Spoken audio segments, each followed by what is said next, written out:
മോള് പറ എങ്ങനെയാ തുടക്കം? സാറേ ഇതെന്നെ സ്റ്റോക്ക് ചെയ്യാണ് സാറേ. എന്ത്? കൊറേ നാളായിട്ട് എന്നെ എല്ലാ സ്ഥലത്തും എപ്പോഴും സ്റ്റോക്ക് ചെയ്യും. ഞാൻ സ്റ്റോക്ക് ചെയ്തിട്ടില്ല, നോണ പറയണേ സാറേ. അയ്യോ സാറേ എന്നെ സ്റ്റോക്ക് ചെയ്ത്. എനിക്ക് സ്റ്റോക്ക് ചെയ്യേണ്ട കാര്യമില്ല സാറേ, ഞാനിവിടെ സ്റ്റോക്ക് ചെയ്തിട്ടില്ല. അല്ല സാറേ ശരിക്കും എന്നെ സ്റ്റോക്ക് ചെയ്യുമായിരുന്നു.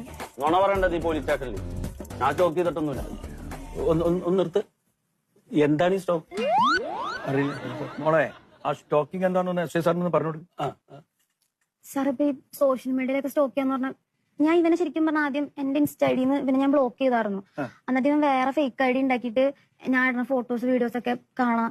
അങ്ങനെ ഞാൻ ചെയ്യുന്നതൊക്കെ ഇങ്ങനെ നോക്കി എപ്പോഴും എന്നെ തന്നെ ഒബ്സർവ് ചെയ്ത് അങ്ങനത്തെ ഒരു ഇതില്. എന്താണ് ഓള് പറഞ്ഞത്? ശരിയല്ലേ? സാറേ ഞാൻ സ്റ്റോക്ക് ചെയ്തിട്ടില്ല, സത്യമായിട്ടും സ്റ്റോക്ക് ചെയ്തിട്ടില്ല. ഞങ്ങൾ ലവ് ആയിരുന്നു. നോണ പറയണേ അവള്. അല്ല അല്ല അല്ല അല്ല ഞങ്ങള് സിറ്റുവേഷൻഷിപ്പ് എന്നും പറഞ്ഞിട്ട് ആദ്യം തുടങ്ങി. ഞാൻ എന്റെ അടുത്ത് എപ്പ പറഞ്ഞു സിറ്റുവേഷൻഷിപ്പ് എന്ന്? എപ്പോഴാ പറഞ്ഞ സിറ്റുവേഷൻഷിപ്പ് എന്ന്? ആദ്യം തന്നെ ഞാൻ പറഞ്ഞു ലവ് റിലേഷൻ ആയിരുന്നു. റിലേഷൻ തന്നെയാണ്.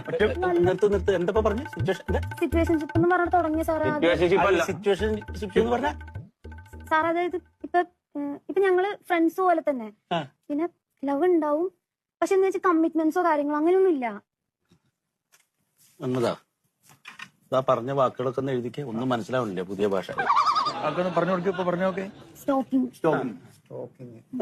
സിറ്റുവേഷൻഷിപ്പ് എന്തെഴുതിക്കോ സാറേ? ലവ്. സാറ് പറഞ്ഞതിന് മറുപടി പറഞ്ഞു കൊടുത്താൽ മതി കേട്ടോ.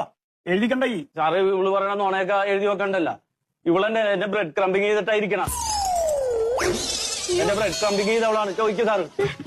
ഞാൻ അങ്ങനെ ചെയ്തിട്ടില്ല. ബ്രെഡ് ക്രംബിംഗ് ചെയ്തു. ഈ കുട്ടി എന്നെ ബ്രെഡ് കമ്മിങ് ചെയ്തു. എന്നെ ബ്രെഡ് ക്രംബിങ് ചെയ്ത് സാറേ അവള്. എന്തിനാ വല്ലാത്ത പറഞ്ഞിട്ടാക്കണേ? ഞാൻ സത്യമാണ് പറയണത് സാറേ. ഞാൻ അവൾ എന്നെ ബ്രെഡ് ക്രംബ് ചെയ്തിട്ട് ഞാൻ സഹിച്ചാണ്. ബ്രെഡ് ക്രംബിംഗ് ചെയ്തിട്ടില്ല സാറ്. എന്താ ഇത്?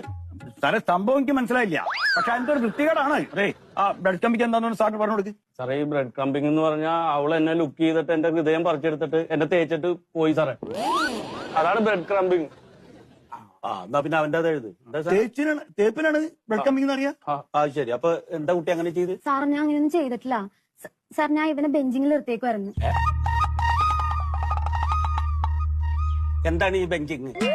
സാർ ബെഞ്ചിങ് എന്ന് പറഞ്ഞു കഴിഞ്ഞാൽ ഞാൻ പിന്നെ ഇവനെ ഇങ്ങനെ ക്യൂല് നിർത്തിയേക്കുമായിരുന്നു. ക്യൂവോ? എന്തിന്റെ ക്യൂ? അത് എന്തിനാ മോളെ ക്യൂ നിർത്തിയായി? അച്ഛനപ്പോ പറയാൻ ബുദ്ധിമുട്ടുണ്ടോ? അല്ല, കാര്യം അറിയാൻ വേണ്ടി ചോദിച്ചാണ്. പറഞ്ഞു കൊടുക്ക്, അറിയാമെങ്കിൽ പറഞ്ഞു കൊടുക്ക്. എന്താ സാർ ഇപ്പൊ പിന്നെ നമുക്ക് ഓൾറെഡി ഒരു ലവർ ഉണ്ടെങ്കിലേ ഇപ്പൊ ഒരാളെ ഒരു സേഫ്റ്റിക്ക് വേണ്ടിട്ട് ഒരാളുള്ളപ്പോ സേഫ്റ്റിക്ക് വേറെ ആള്. അല്ല ഈ ലവർ എങ്ങാനും ബൈ ചാൻസ് പോയി കഴിഞ്ഞ് കഴിഞ്ഞാൽ നമുക്ക് സേഫ്റ്റിക്ക് ഒരാളെ. അപ്പൊ എപ്പോഴും ഒരു ലവർ വേണം. അതിനിങ്ങനെ സ്റ്റോക്ക് വെക്കണേനാണ്. ആത്മാർത്ഥമായിട്ട് സ്നേഹിച്ച ഞാൻ ബെഞ്ചിങ്ങില്. സാറെ പക്ഷെ ഇവന് ക്വസ്റ്റ്യനിങ് ഉണ്ടല്ലോ.